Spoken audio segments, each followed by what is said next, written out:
सम्माननीय प्रधान शिक्षक बंधुगण शिक्षक शिक्षयित्री अति स्नेहर छात्र छात्री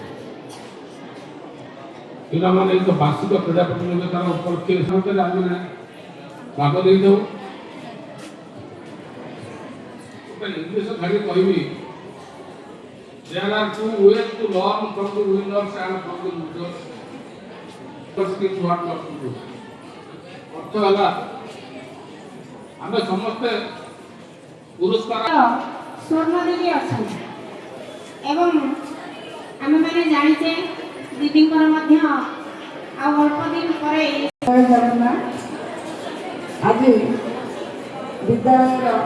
वार्षिक क्रीड़ा प्रतियोगितार जो तुम हासिल कर हासिल कर